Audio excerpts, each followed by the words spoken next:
compartir. Compartir, ¿por qué no me sale que sea una ventana? Estoy poniendo. Pero antes salía una ventana, acá está. Bueno, ponía ventana. Ahí está. Me han cambiado el diagrama. O he cambiado de compu, no sé. Bueno, ¿ahí lo están viendo? Sí, profe, ahí sí veo. Perfecto. Vamos a ver si pueden ver. Esperen que ponga acá. Voy a poner un minuto. Esperen que voy atrás. Configurar quería poner.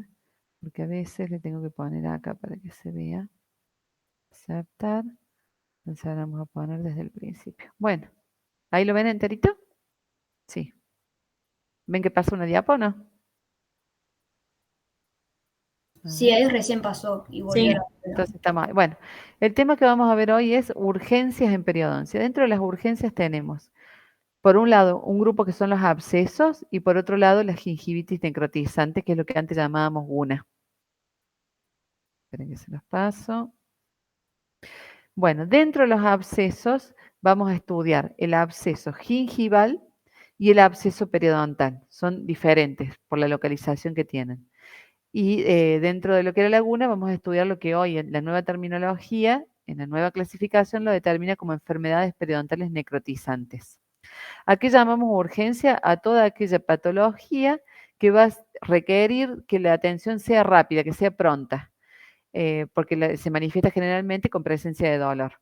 No vamos a poder hacer en este tipo de patologías, cuando se presentan, todo lo que nosotros hacemos como los pasos en el plan de tratamiento, que el paciente viene y una vez que tenemos hecho la historia clínica, el periodontograma y el diagnóstico, comenzamos con el paso 1, que era el sistémico, el paso 2, el inicial o higiénico, el paso de terapia activa y así el mantenimiento, etcétera. En esto siempre lo primero que tenemos que hacer antes de empezar los pasos de toda terapia periodontal es hacer el tratamiento de la urgencia.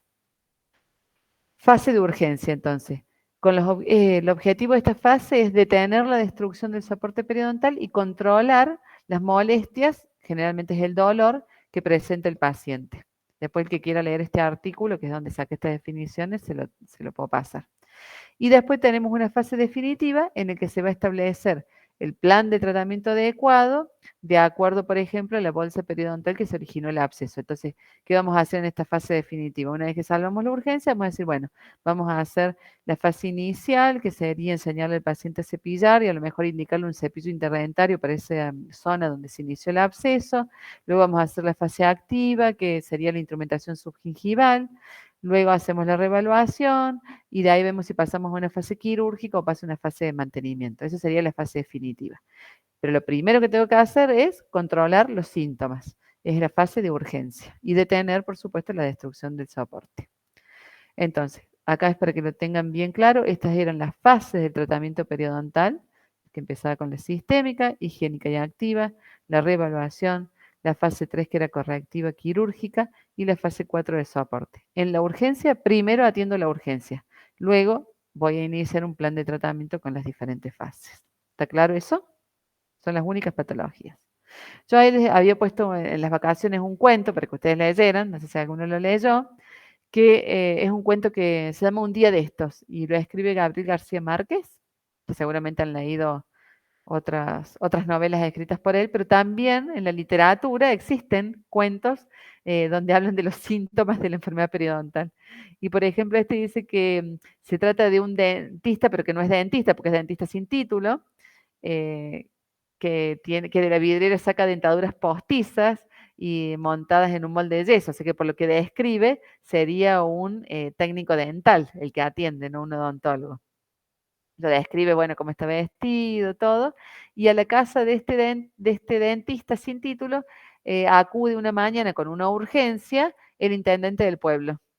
Yo no me lo acuerdo bien del todo, pero ustedes después léanlo, y describe los síntomas. Dice, se había afeitado la mejilla izquierda, pero en la otra estaba hinchada y dolorida. Tenía una barba de 5 días, por el dolor que no se podía, y el edema, ahí te describe el edema, el dolor, la hinchazón.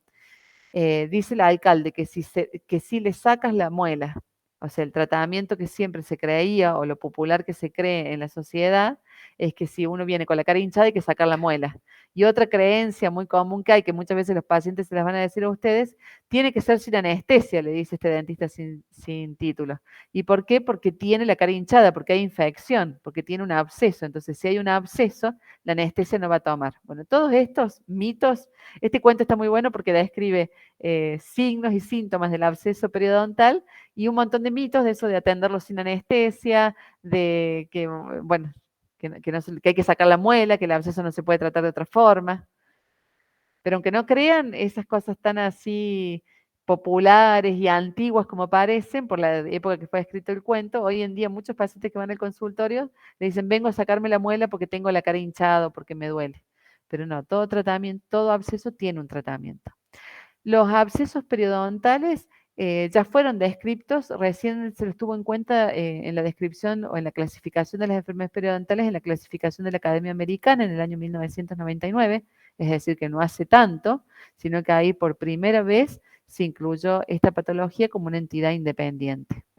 Profe, Sí, no, yo solamente le quería preguntar, sí, este PowerPoint no está en el aula virtual, ¿no? ya se lo subo. Ah, porque no lo Ya se encontré. lo subo porque le tuve que hacer algunas modificaciones hoy, entonces lo descargué el que había y lo estoy haciendo, lo hice nuevo hoy.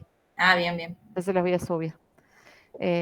Bueno, y esta clasificación del año 1999, que fue la que por primera vez incluye la entidad de abscesos, describe tres tipos de abscesos. El absceso gingival, el absceso periodontal y el absceso pericoronario. Yo hoy voy a referirme al absceso gingival y al periodontal. El pericoronario es el que se produce, por ejemplo, cuando va a erupcionar un tercer molar, que se edematiza y aumenta de volumen la encía alrededor, es una pericoronalitis, ese es el absceso pericoronario. La nueva clasificación en el año 2017 ya lo incorpora a la entidad esta de los abscesos en el apartado que dice otras alteraciones que afectan al periodonto, donde se encuentran las enfermedades de trastornos sistémicos que afectan el tejido de soporte, etcétera. Bueno, ahí hay un capítulo donde habla del absceso periodontal y las lesiones endodóntico-periodontales. Ahí si ustedes quieren hacer con el teléfono, apuntar al CQR, pueden descargar toda la clasificación, todo el artículo. Y este consenso que se realizó en el año 2017, que fue muy importante este consenso porque hasta este momento, aunque ustedes no crean, había muchas entidades que ya las vamos a ver la semana que viene, como por ejemplo salud, que no era considerado, nunca se había descrito en una clasificación. Miren que hay miles de clasificaciones desde que creo que apareció la humanidad. Nunca se había descrito el concepto, por ejemplo, de salud. Por eso fue muy importante esta clasificación. Aparte que es una clasificación que trata de solucionar todos los problemas que tenía la de 1999.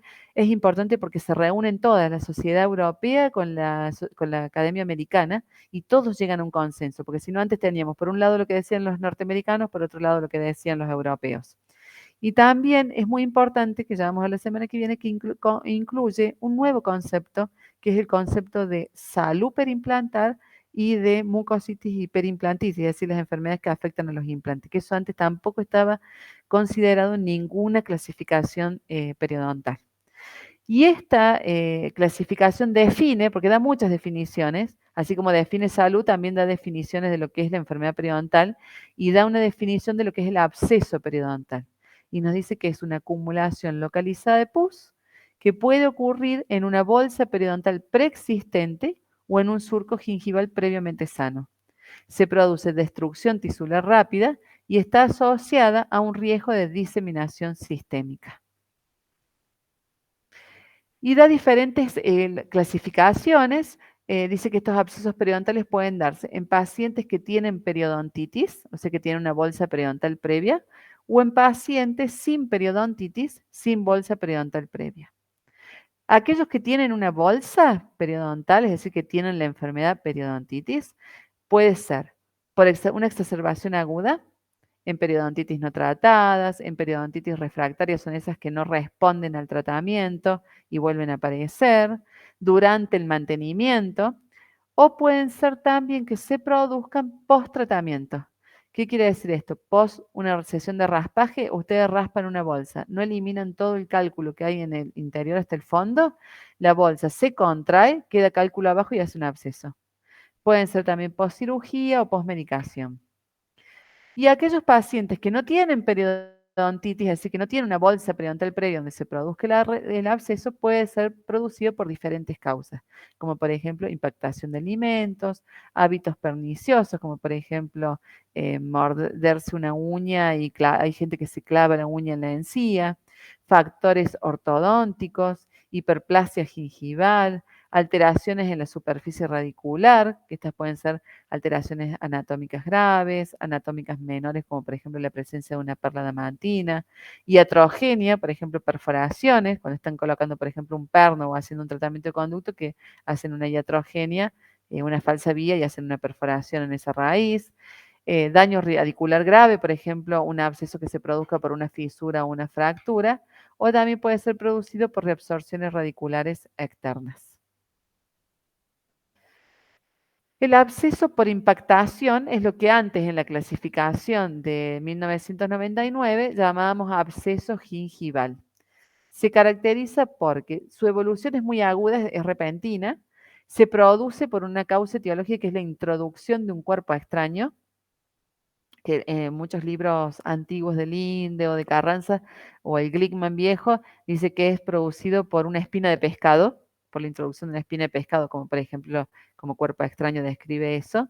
Se manifiesta con signos y síntomas como un dolor pulsátil, un edema localizado a nivel gingival, supuración puede haber, no hay hinchazón de la cara, o sea, no se dematiza la cara porque no pasa pliegues profundos, es solamente localizado a nivel de la encía marginal. Y el tratamiento, en este caso, no se dan antibióticos, lo que se hace es la eliminación del cuerpo extraño, se hace lavaje y limpieza de la zona. Eliminando el cuerpo extraño, se resuelve solo. Luego tenemos el absceso periodontal agudo, que vamos a ver que se localiza a nivel también de la encía marginal y encía insertada.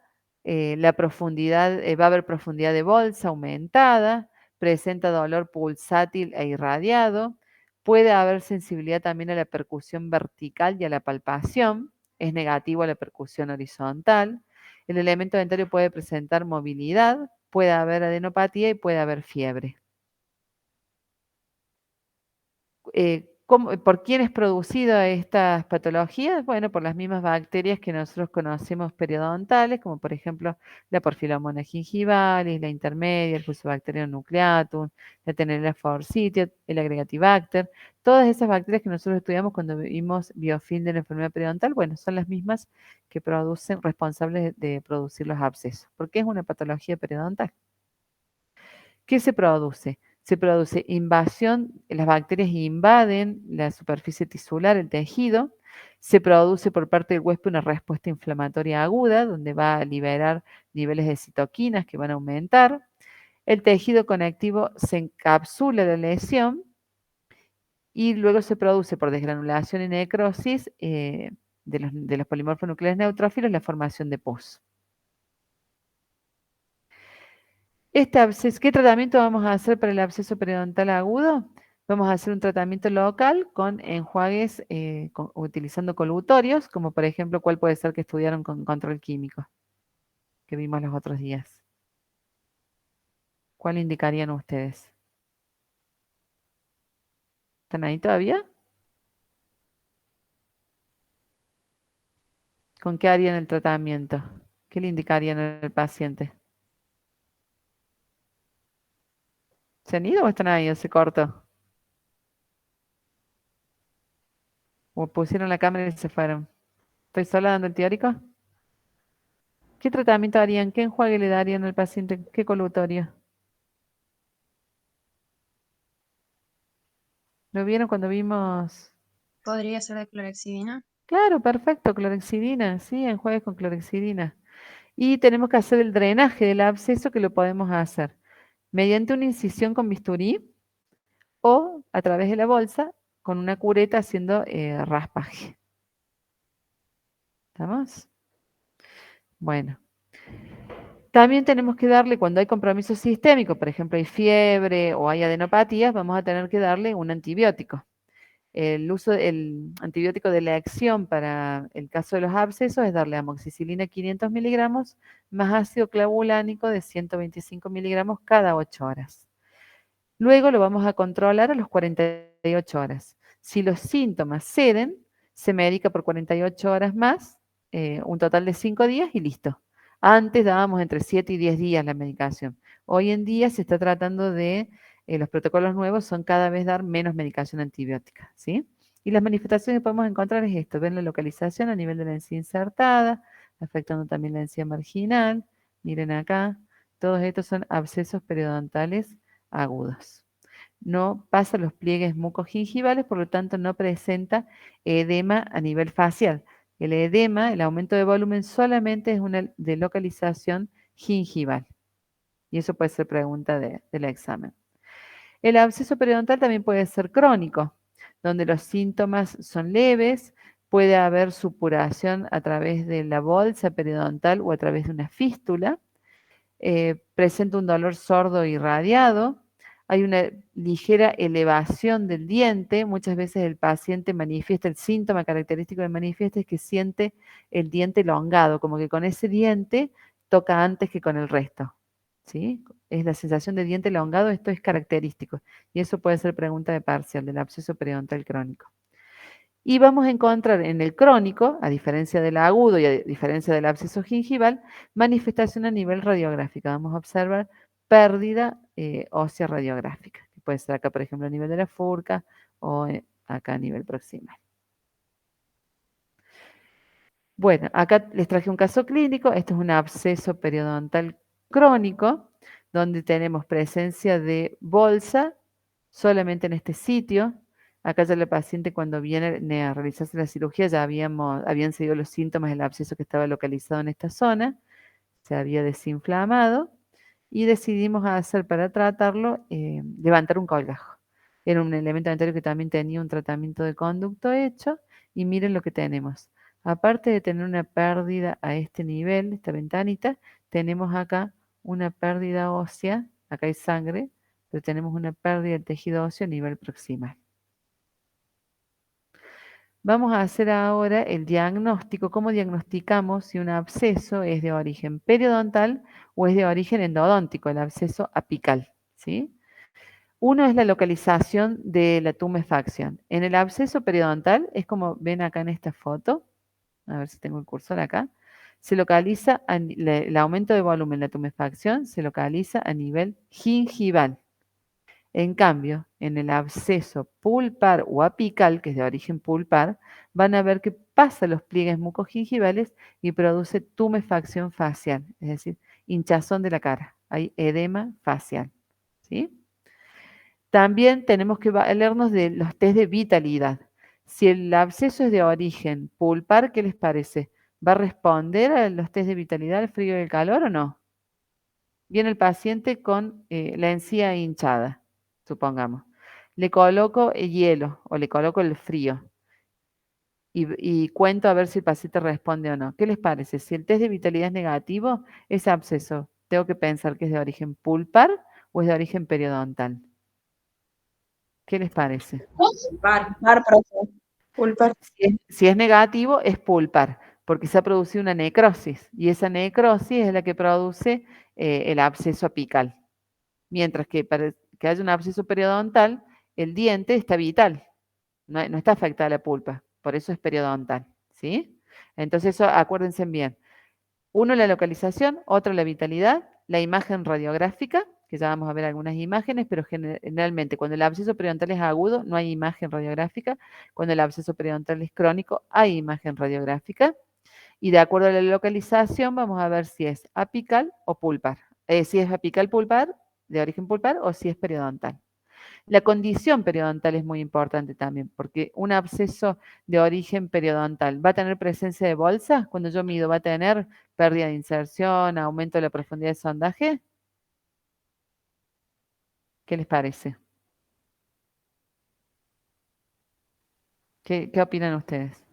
Sí. Sí, Sí, Daniela, porque el problema es periodontal, es una bolsa periodontal. En cambio, si es de origen pulpar, no tiene por qué tener pérdida de inserción ni aumento de la profundidad de sondaje. Entonces, la condición periodontal también es otro síntoma de diagnóstico. Colocar la sonda y ver si tengo presencia de bolsa o no.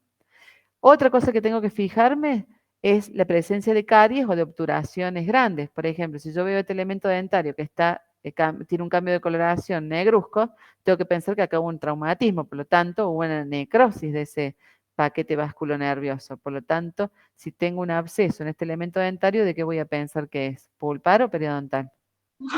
Pulpar. Pulpar. Muy bien, Juliana y Ariana. Bien. Si yo tengo una corona, por ejemplo, ¿qué voy a pensar? ¿Que es de origen pulpar o periodontal? ¿O una restauración grande? ¿O una caries grande?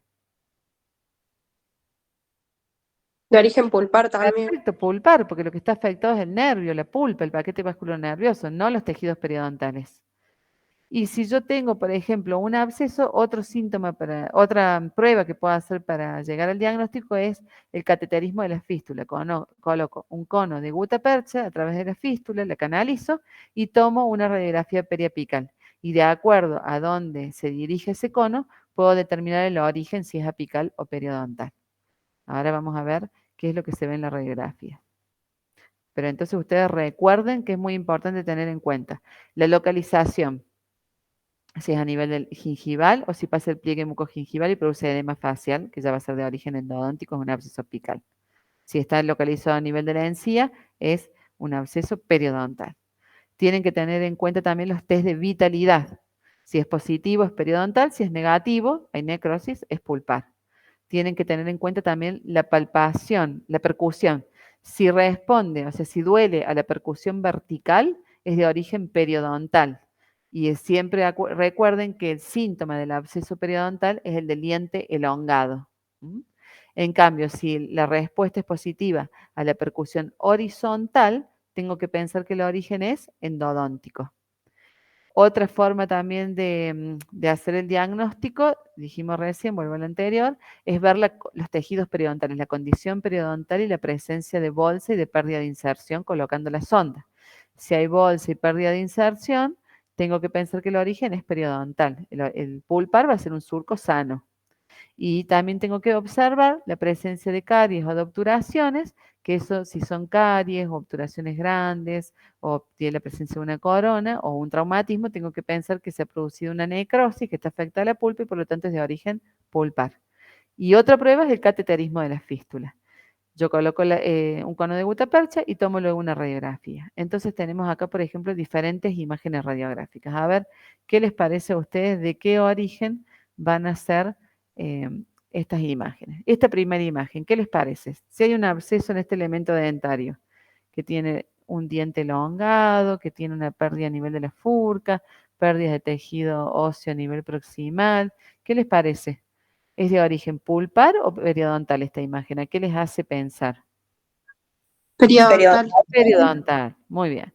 En cambio, este elemento dentario que tiene un tratamiento de conducto mal obturado, filtrado, porque no le han hecho la obturación correspondiente, que tiene acá la fractura de un elemento endodóntico, un instrumento, que tiene acá otro conducto que no se ha trabajado, y presenta esta imagen radiolúcida. ¿En qué vamos a pensar? ¿Que es de origen pulpar o periodontal? Pulpar. Pulpar, muy bien. Esto es muy importante porque de acuerdo al diagnóstico es el tratamiento que voy a hacer. Si yo a este elemento dentario de arriba, que es de origen periodontal, le hago un tratamiento de conducto, no lo voy a solucionar, le saqué la vitalidad al vicio. ¿Sí? Si acá yo me pongo a raspar y a hacer cirugía y no soluciono, decontamino bien estos conductos, desinfecto y decontamino bien, nunca voy a poder solucionar estas pérdidas a nivel óseo. Acá tenemos otra radiografía que presenta un tratamiento de conducto, pero presenta una clara fractura, ¿sí? Este es el absceso ese que decía que era por alteraciones de la raíz. Esto sería un un endoperiodontal, porque se le hizo el tratamiento de conducto, pero al tener la fractura ya pasa a ser periodontal. Y acá tenemos esta imagen radiográfica. ¿Qué les parece? Tenemos dos pérdidas óseas, una acá a nivel apical. Si yo coloco un cono, si hay una fístula acá y yo coloco un cono de gutapercha, va a llegar derechito acá. Y acá en este otro elemento dentario tenemos una pérdida bien marcada acá vertical. Es decir, que este elemento dentario, el 11, no presenta bolsa periodontal ni pérdida de inserción. El 21 presenta una pérdida ósea vertical y presenta una bolsa con una profundidad de sondaje de 8 milímetros y una pérdida de inserción de 10 milímetros. Vayan pensando a ver qué diagnóstico hacen. El 11 tiene la pulpa vital, tiene la pulpa, los test pulpares son negativos, mientras que en el 21 son positivos. Con estos datos, ¿ustedes qué me podrían decir? ¿Qué diagnóstico harían en cada uno de los elementos dentarios?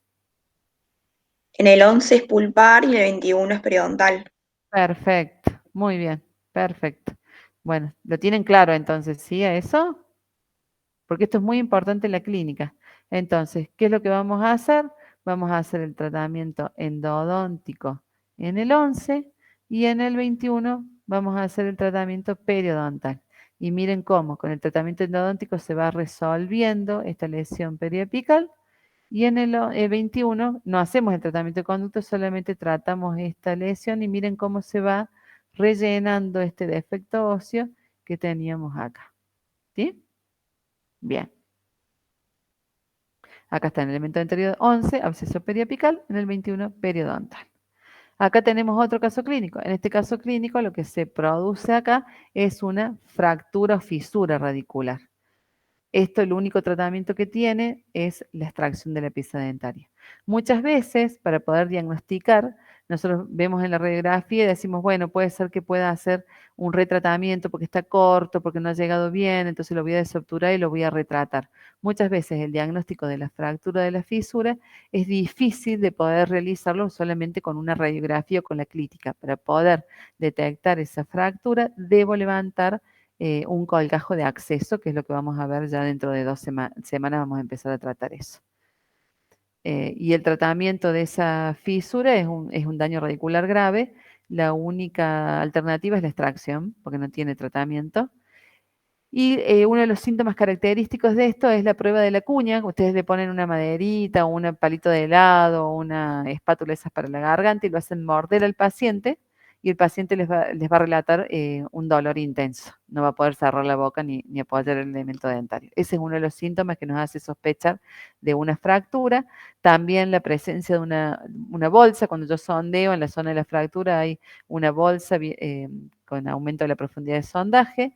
Y también la presencia de un absceso y una fístula a nivel de la encía insertada. También dijimos que otras de las causas que podían ser eran causas iatrogénicas, por ejemplo, las perforaciones. Acá podemos observar una perforación al colocar la lima, hacen una falsa vía y perforan hacia el ligamento periodontal, comunicando pulpa y periodonto. Acá han perforado al colocar este perno. Acá también lo han obturado fuera del conducto. En vez de entrar por acá por el conducto o por este, los conos salieron a esta altura, que es lo que vemos acá radiográficamente. Y esas condiciones iatrogénicas, que son las perforaciones, tampoco muchas veces tienen solución. A veces, en estos casos de perforaciones con las limas, podemos colocar MTA, pero este caso que el perno está fuera del conducto es imposible. Lo mismo esto, cuando las perforaciones son muy grandes, el único tratamiento es la extracción.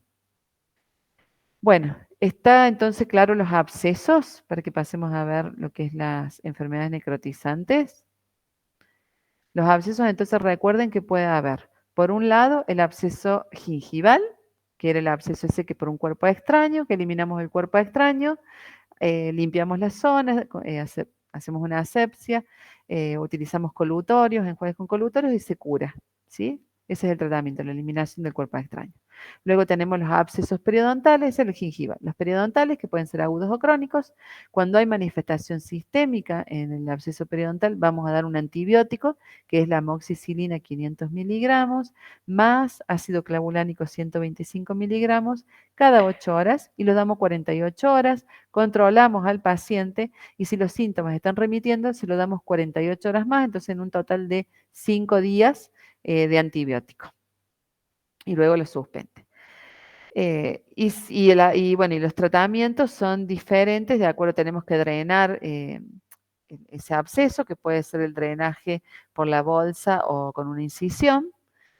Y luego de hacer el tratamiento de la urgencia, bueno, posteriormente vamos a hacer el tratamiento que corresponde ya con las diferentes etapas de tratamiento periodontal no quirúrgico y si hace falta quirúrgico. Vamos a ver, bueno, y siempre tenemos que hacer diagnóstico diferencial de los abscesos periodontales con los abscesos de origen pulpar, con el absceso apical. Y ya vimos recién, yo les voy haciendo como un cierre para ver si lo entendieron, vimos recién que vamos a hacer diagnóstico diferencial de acuerdo a la localización, de acuerdo a la tumefacción facial, de acuerdo a las condiciones periodontales, la presencia de bolsa y pérdida de inserción, la presencia también de obturaciones y caries o obturaciones grandes o coronas. Vamos a hacer también radiografías que podemos ayudarnos con la prueba del cateterismo para ver hacia dónde va el cono y ahí nos va a dar el origen del absceso, de acuerdo a la radiolucidez que vemos en la radiografía. Y los test de vitalidad que son muy importantes para ver si es positivo va a ser de origen periodontal y si hay una necrosis ya tenemos que pensar que es de origen endodóntico. ¿Estamos hasta ahí con abscesos? ¿Sí? Sí, vamos bien. Bien, bueno. Vamos a ver ahora la otra urgencia periodontal, que son las enfermedades periodontales necrotizantes, que están acá dentro, en este cuadrito, que habla de las diferentes formas de periodontitis. Hoy vamos a ver estas. La semana que viene vamos a estudiar periodontitis y después hay otras periodontitis como manifestaciones de enfermedades sistémicas. Esta es la clasificación del año 2017. Esta es la nueva clasificación de enfermedad periodontal. Estas enfermedades periodontales necrotizantes, esta nueva clasificación nos define que se caracterizan por antecedentes de dolor, presencia de ulceraciones en el margen gingival, depósitos de fibrina en localizaciones con papilas gingivales decapitadas, que es lo característico de esta patología, y por lo tanto en esas papilas decapitadas, ulceradas, va a haber exposición del hueso alveolar marginal. La periodontitis necrosante es un proceso inflamatorio que afecta al periodonto y la gingivitis necrosante es un proceso inflamatorio agudo que afecta a los tejidos periodontales. Esta gingivitis necrosante es la que nosotros antes llamábamos como GUNA, gingivitis úlcero-necrotizante aguda. Y la periodontitis necrotizante es la que nosotros llamábamos PUM, periodontitis úlcero-necrotizante. La periodontitis úlcero-necrotizante, la periodontitis necrotizante está asociada y es frecuente en pacientes que presentan sistémicamente HIV, o sea, pacientes que tienen SIDA. La gingivitis necrotizante tiene diferentes, siempre cuando vemos un paciente con una GUNA o con una PUN, tenemos que pensar y descartar que puede estar asociada a algún proceso de deterioro inmunológico, que está disminuida la respuesta del huésped, como por ejemplo en el HIV. Pero también puede ser ocasionado por asociado a otros síntomas, como por ejemplo el estrés, pacientes que fuman, etcétera. Se manifiesta así, por presentar una membrana blanco-amarillenta, que muy pocas veces la vemos, pero a veces es visible, y cuando nosotros eliminamos esa membrana con torundas de algodón, vamos a ver abajo la presencia de las papilas ulceradas, ulceraciones a nivel de las papilas. Y la consecuencia que deja es la decapitación de la papila. Usted es un paciente que vean que tiene todas las papilas decapitadas, piensen que ha tenido anteriormente una GUNA, que ha padecido una GUNA. Acá podemos ver la ulceración, por ejemplo, a este nivel, presencia de necrosis y úlcera en las papilas interdentales, pueden presentar también sangrado gingival, halitosis es característica, mucho dolor, pérdida óseas rápidas, pseudomembranas blanco-amarillenta, que no siempre se ve, pero es patognomónica y característica de la gingivitis necrotizante, y en algunos casos pueden presentar manifestaciones sistémicas.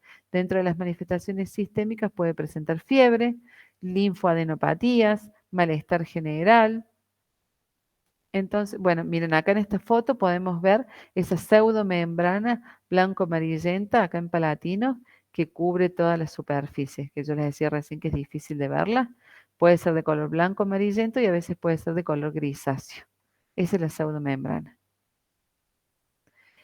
Vamos a ver que histológicamente existen 4 zonas, son las que describe Lisgarden hace muchísimos años, en 1900, denme un segundo, en 1965, describe que existen 4 zonas a nivel histológico. Una zona bacteriana, superficial, una zona de polimorfonucleares neutrófilos, que forman la primera barrera de defensa, una zona de necrosis y una zona de infiltrado de espiroquetas. Esas son las 4 zonas que podemos ver histológicamente en presencia de una guna. La fase aguda del tratamiento, el objetivo va a ser eliminar la actividad de la enfermedad, como es manifestada por una necrosis del tejido en cursos hacia sectores laterales y hacia apical. Lo tengo que detener ahí. Evitar el dolor y el malestar general que puedan entorpecer seriamente la ingesta de alimentos. Hay que tener cuidado en estos pacientes que no se deshidraten o que estén malnutridos. Y en la mayor parte de los casos, la enfermedad tiene una evolución aguda que se caracteriza por una rápida destrucción del tejido periodontal. Está asociado a la respuesta del huésped y a factores predisponentes, como por ejemplo enfermedades sistémicas como el HIV, tabaquismo y consumo de alcohol. Yo tuve un paciente una vez que se había ido de viaje de estudio a Bariloche, bueno, entre lo que había consumido de alcohol, había fumado, no había descansado porque no había dormido ninguna noche, todo eso y el estrés y todo, hizo que volviera con una guna, con fiebre, con malestar general, con inapetencia, etcétera. Es más frecuente en la raza blanca, es más frecuente en pacientes jóvenes, en casos de desnutrición, cuando hay mala higiene oral y gingivitis preexistente o antecedentes de enfermedades periodontales previas. Y otra de las causas son el estrés psicológico, el sueño inadecuado, o sea, la falta de descanso. Como son también en otras afecciones gastrointestinales ulcerosas como están relacionadas. Perdón. Los pacientes con enfermedad periodontal necrosante deben ser examinados casi a diario, es decir, yo lo voy a ver hoy y no lo voy a poder tratar hoy. Voy a comenzar con el tratamiento que va a ser controlar químicamente el biofilm. Le voy a dar al paciente para que haga en su casa enjuagues con clorhexidina al 0,12% durante 12 horas, como vimos en el teórico de control químico que se administra la clorhexidina.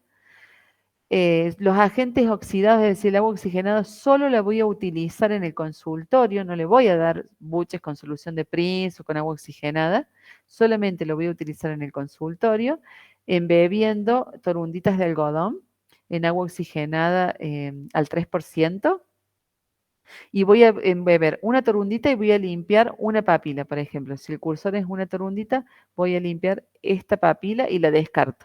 Embebo otra torundita, limpio esta porción, la descarto. Embebo otra torundita, limpio esta porción. Y así hasta limpiar toda la zona. No paso con la misma torunda de un diente al otro todo el margen gingival, porque si no las bacterias que tengo en este lugar las voy a transportar y puedo contagiar zonas que están sanas, ¿sí? Es una torunda por papila. Y nada de decir buches con solución de Prince o agua oxigenada o lo que sea, porque les juro que los aplazo en el parcial y en el examen también. Y eso siempre es pregunta de examen de parcial. En algunos casos, así como cuando los abscesos presentaban síntomas a nivel sistémico, como fiebre, malestar general, adenopatías, vamos a tener que dar una medicación sistémica. Aparte de ese tratamiento local que vamos a hacer en la primera sesión, vamos a darle al paciente metronidazol 500 miligramos cada 8 horas durante 7 días. Si mi paciente es portador de virus HIV, o sea que está inmunodeprimido, además del metronidazol, tengo que darle un antifúngico para evitar que se forme una cándida, o sea que se desarrolle la cándida albicans. Entonces, pero no en todos los pacientes que tienen absceso ni que tienen estos cuadros de gingivitis necrotizante vamos a dar antibióticos, solamente cuando existe algún compromiso sistémico, ¿sí? Eso les tiene que quedar bien claro. Bueno, voy a dejar de compartir. Denme un segundito. ¿Cómo sigue el tratamiento de laguna? Una vez que yo hago, los pongo así para verlos bien. Una vez que yo hago en la primera sesión con las torunditas de algodón para eliminar la pseudomembrana, le indico los colutorios cada 12 horas de clorhexidina y si tiene compromiso sistémico lo médico, si no, no. Lo voy a citar a las 24 horas para ver si han mejorado los síntomas y puedo comenzar con una técnica de higiene. Yo generalmente le digo al paciente que tiene una que cambie el cepillo, le hago comprar un cepillo nuevo para que no esté contaminado. y tiene que ser un cepillo muy suave. Y ahí puede comenzar recién a las 24, 48 horas, recién con una técnica de higiene. Y lo vuelvo a citar a las 48 horas o a las 72 horas, por eso dice hay que citarlo, hay que irlo controlando periódicamente, diariamente, para ver si puedo comenzar a realizar la eliminación de algún cálculo, si es necesario. Bueno, espero que les haya quedado claro urgencias periodontales, ¿sí? Estos temas son más Sí, lindos, profe. son temas donde vemos ya síntomas clínicos, la patología y vemos cómo lo vamos a resolver con el tratamiento, ¿sí? Pues ahora empezamos. Dice, sí, profe, muchas gracias. Bueno, ¿alguna duda? No, profe, todo bien. Bueno, No. ¿no? Bueno, vayan estudiando. Yo la semana que viene les voy a dar lo más fácil que pueda la clasificación de enfermedad periodontal para que ya le puedan empezar a aplicar ustedes en el práctico clínico con su paciente, porque muchos ya están dando de alta a los pacientes o van a comenzar. Y los que lo hayan dado de alta, en la ficha, ahora que ya van a aprender esa parte, con la ficha la pueden hacer, no hay problema. Pero tiene que estar completa para el final. Traten de estudiar todo los temas que les puse ahí en la plataforma, que entran en este parcial, para que si tienen alguna duda, me la consultan la clase que viene. Voy a tratar de darles en 40 minutos la clase y vamos a dejar 20 minutos para consultar dudas del parcial. ¿Quieren? Buenísimo. Profe. Gracias. Bueno, yo ahora esta noche les voy a subir este teórico, así lo pueden estudiar. Gracias, profe. Gracias. Bueno, profe, chao. Chao, profe, gracias. Bueno,